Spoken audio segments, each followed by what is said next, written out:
Vinícius Paparelli, ele é oftalmologista e ele vai falar com a gente sobre uma doença que acomete também as pessoas jovens, que é uma preocupação, né, doutor? É o ceratocone. Boa tarde, doutor, tudo bem? Oi, Vanessa, boa tarde. Boa tarde a todos. Sempre muito bom estar aqui, podendo tirar dúvidas e esclarecendo a população. Com certeza. Então, hoje a gente combinou em bater um papo sobre ceratocone.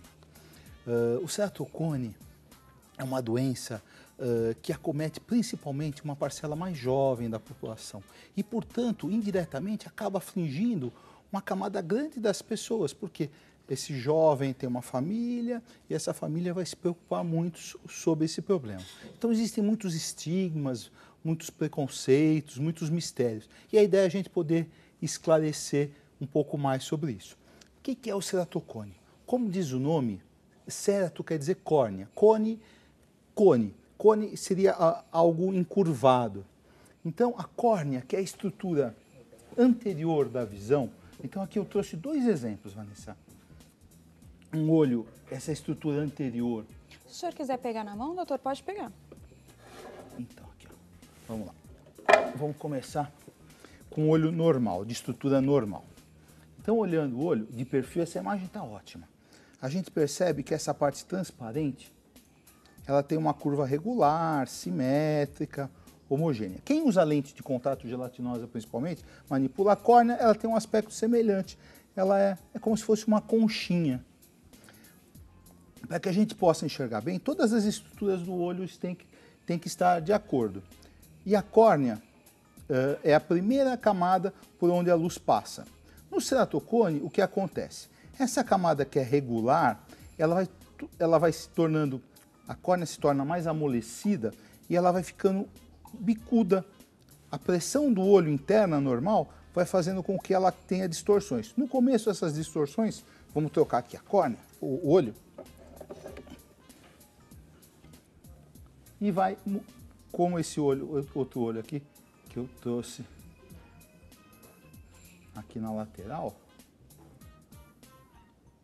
a gente percebe que é principalmente na lateral, isso, aqui a gente tem uma imagem melhor, que quanto é abaulada. Esse seria um grau de abaulamento mais intenso. A luz, então, ela passa de forma muito irregular, causando a presença de graus de óculos.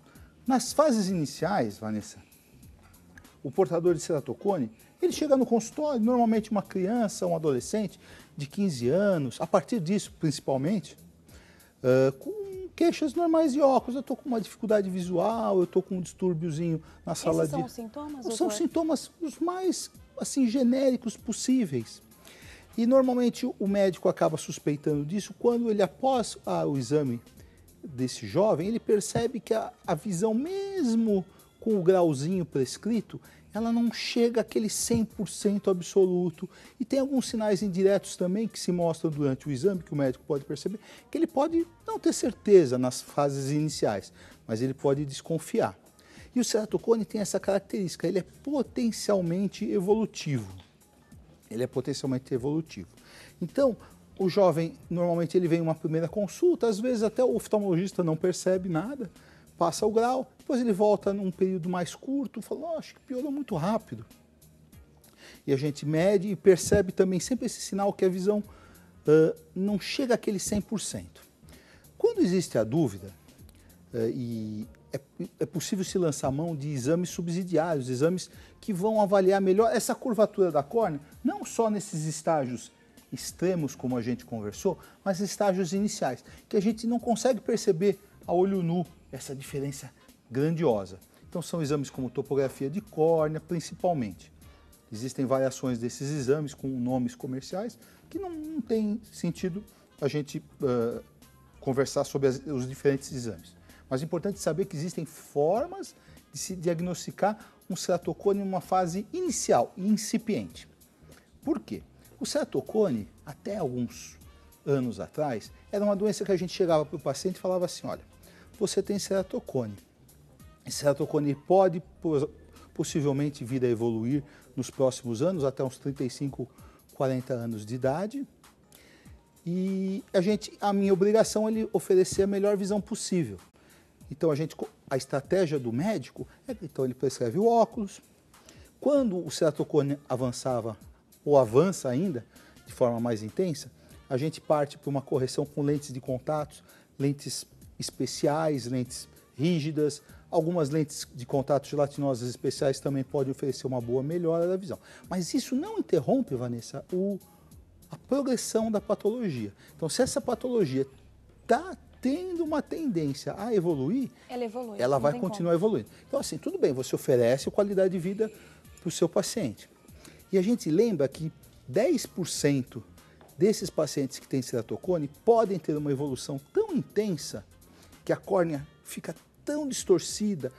E é como se fosse umas estriações. Quando a pessoa tem estria na pele, a córnea forma umas estriações. Essas estriações podem ser tão intensas que elas causam manchas na córnea.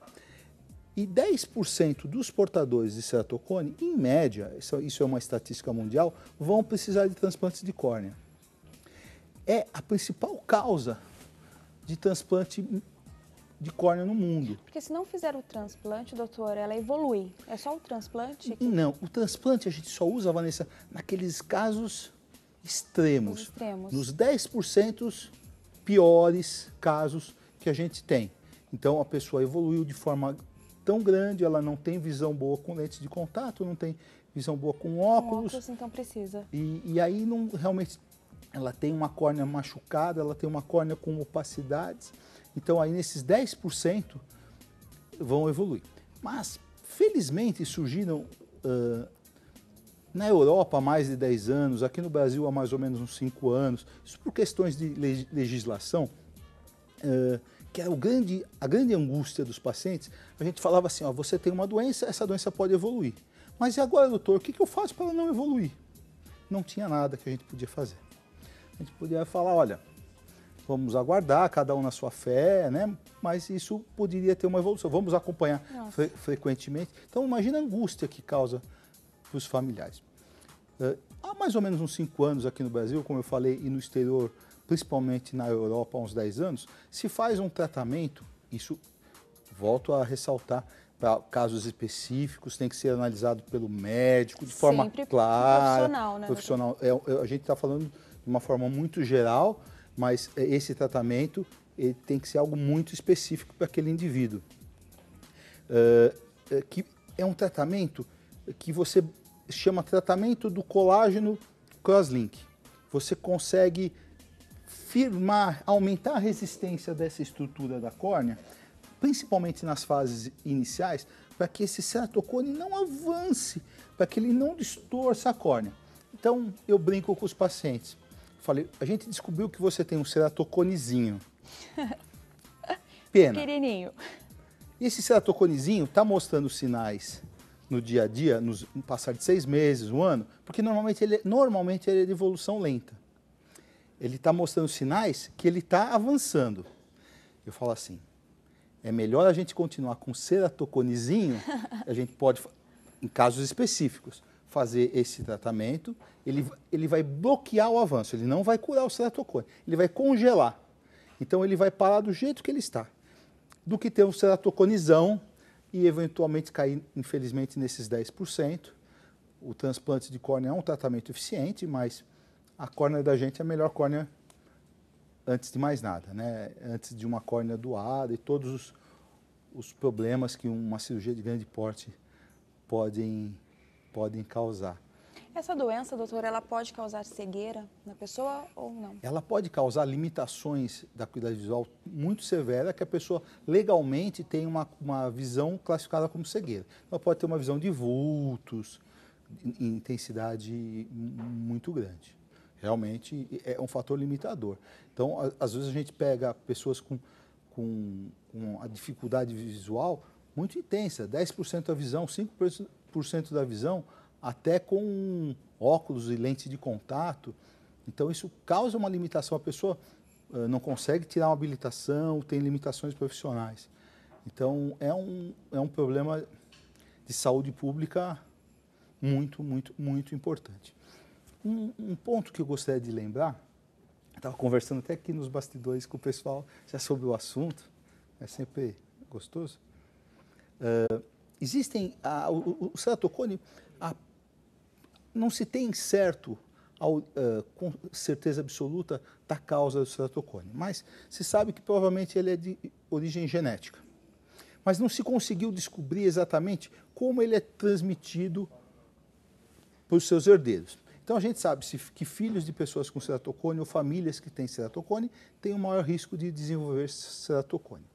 E existem também alguns pacientes que a gente considera que teriam uma sementinha de ceratocone. Já seriam ceratocone muito jovens. E existem questões ambientais e a principal delas seria o coçar dos olhos. Então, assim, pessoas que tenham, às vezes, uma tendência a ter ceratocone e que têm uma alergia muito intensa e têm o hábito de esfregar muito os olhos, podem acelerar um processo que levaria muito mais anos ou chegaria numa intensidade muito menor. Então, aí é um alerta para os jovens, principalmente para os jovens, que é uma doença de jovens, né? Então, coçar o olho não é bom para ninguém, nenhuma faixa etária. De forma alguma. Mas pode ser causa de piora importante nessa doença. Doutor, tem uma conhecida da nossa diretora, ela tem essa doença e ela foi fazer o exame, né, da autoescola e ela usa lente, mas mesmo com a lente ela não enxerga direito. E parece que acho que precisa de um laudo médico, né, porque para levar, acho que para o exame de autoescola, para autorizar isso, a habilitação? Então, como a córnea ela tem uma certa irregularidade, às vezes com esses... Que mesmo com a lente, mesmo com a lente não alcança. Então, existem realmente alguns locais onde o médico que faz a auditoria para pessoas poder dirigir ou não é necessariamente um oftalmologista. Ele vai fazer um teste da acuidade visual, mas ele gostaria de ter mais detalhes para poder ter segurança em liberá-la, né? Então, às vezes, a gente recebe esse tipo de solicitação. Gostaria de também lembrar sobre o ceratocone que existem outras tecnologias que também devem ser aplicadas em casos específicos. Como a córnea ela vai ficando muito irregular, existem implantes de anéis, são segmentos de uma espécie de um plástico que se aplica na parte interna da córnea. Isso a gente pode fazer manualmente e hoje em dia a gente faz com raio laser, faz um túnel, são os anéis intracornianos.